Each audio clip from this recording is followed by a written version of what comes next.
Kisah Ashabul Kahfi dalam tafsir Ibnu Katsir.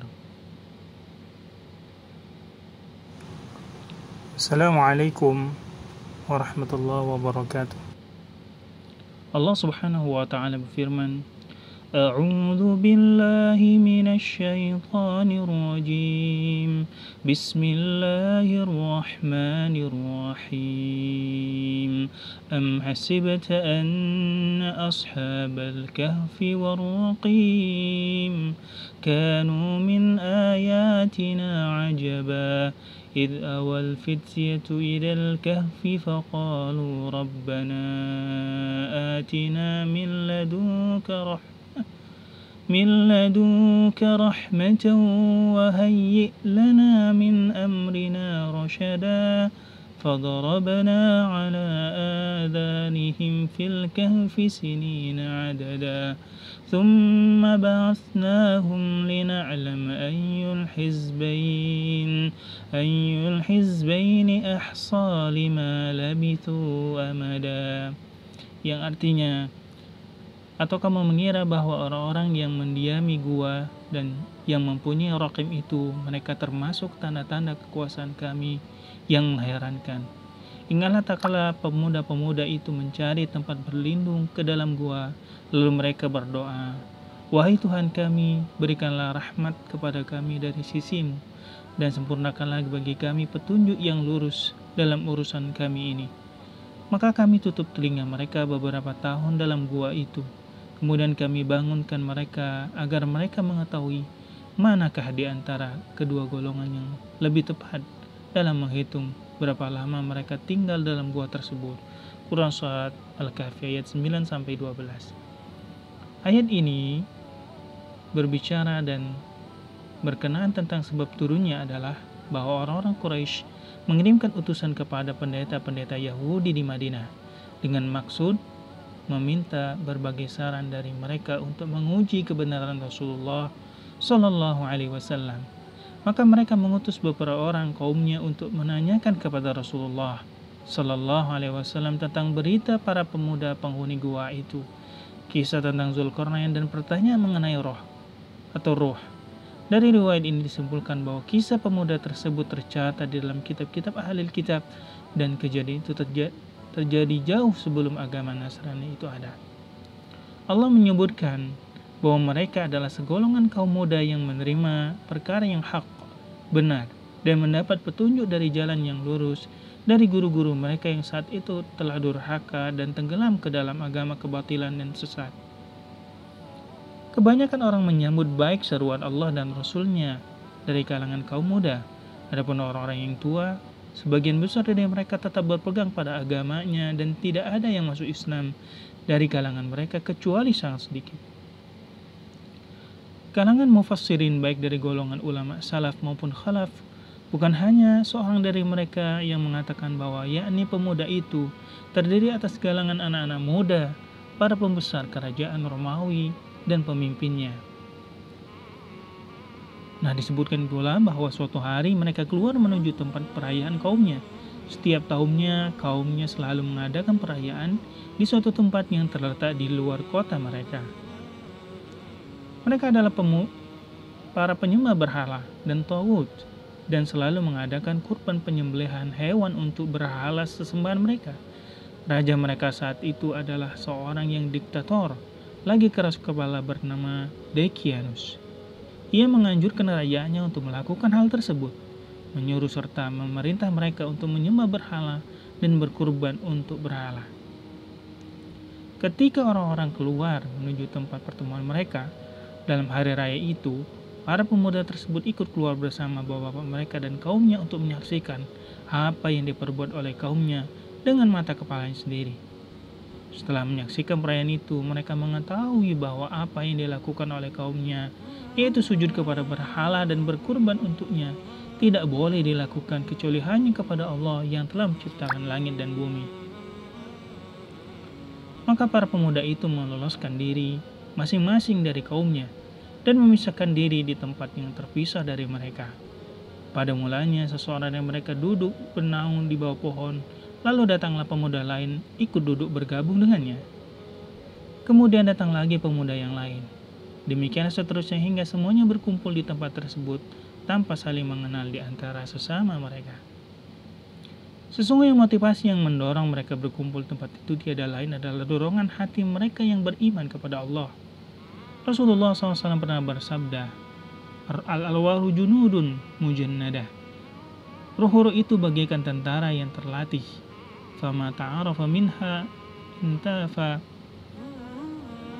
i'talafa wa ma tanakkara minha ikhtalafa. Maka yang mana di antara mereka yang kenal maka akan menjadi rukun, dan yang mana di antara mereka yang tidak kenal akan bertentangan. Masing-masing dari mereka menutup diri dari yang lainnya takut pribadinya terbuka, sedangkan dia tidak mengetahui apakah temannya itu seakidah dengan mereka atau tidak. Akhirnya salah seorang dari mereka memundurkan diri mengatakan, "Hai kaumku, kalian mengetahui demi Allah sesungguhnya tiada yang menjauhkan kalian dari kaum kalian hingga kalian memisahkan diri dari mereka kecuali karena satu alasan. Maka hendaklah kita mengutarakan tujuan masing-masing." Yang lain mengatakan, "Saya pun mempunyai pemikiran yang sama dengan apa yang dia katakan."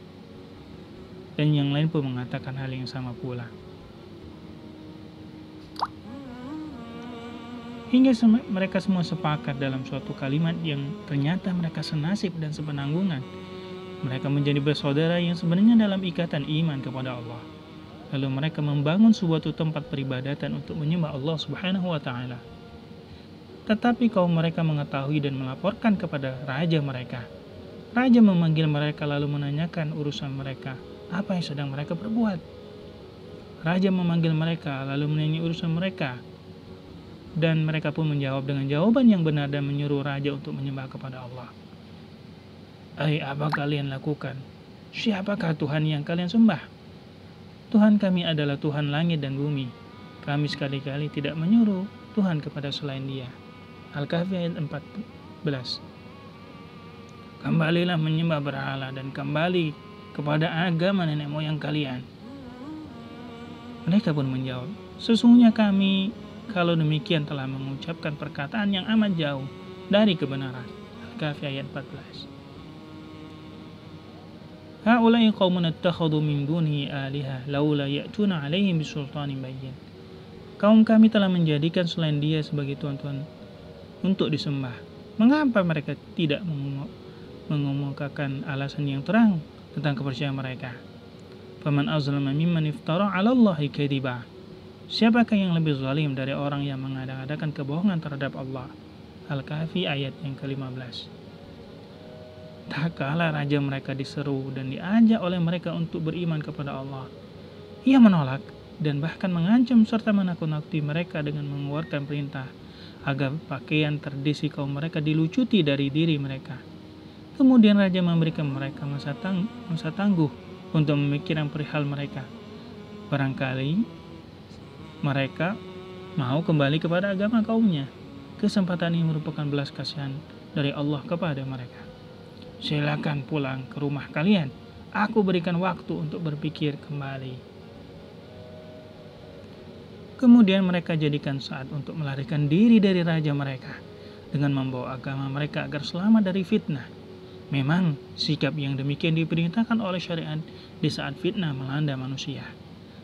Fa'bu ilal kahfi yanshur lakum rabbukum min rahmati. Maka carilah tempat berlindung ke dalam gua itu. Niscaya Tuhan kalian akan melimpahkan rahmatnya. Ibnu Abbas mengatakan sehubungan dengan makna ayat ini, tidak yang mengetahui jumlah bilangan mereka kecuali sedikit.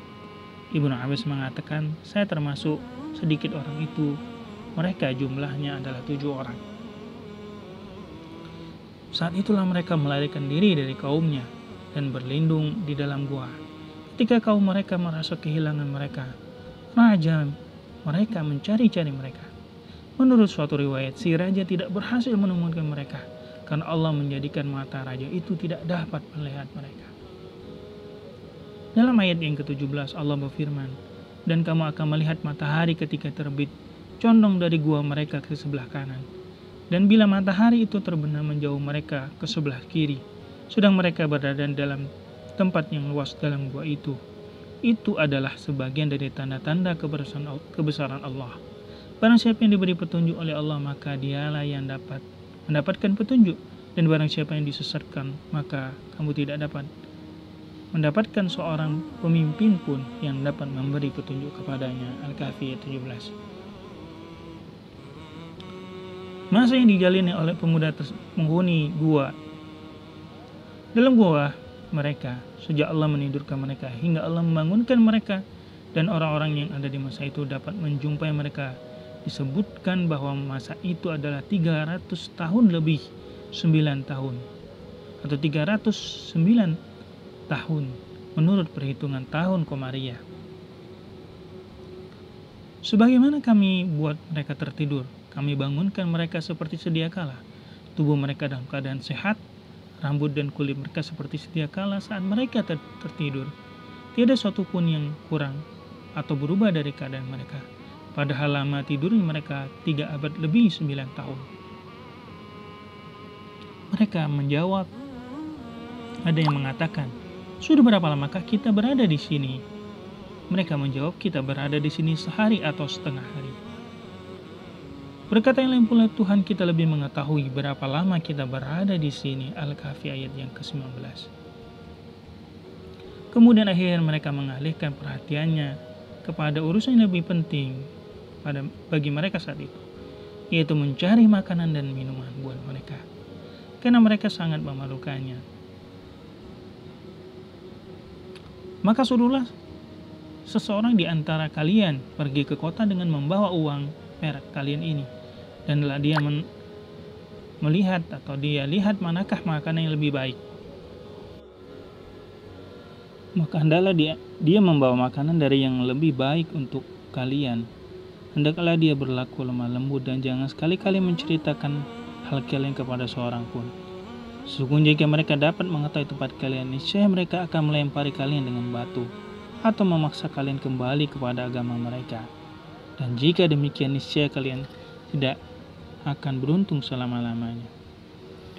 Ketika salah seorang di antara mereka keluar ke kota guna membeli sesuatu untuk mereka makan, maka ia pergi dengan menyamar dan berjalan kaki, tidak di jalan umum, sehingga akhirnya sampai di kota. Selain itu, mereka juga menyebutkan bahwa nama kota tersebut ada Daksus.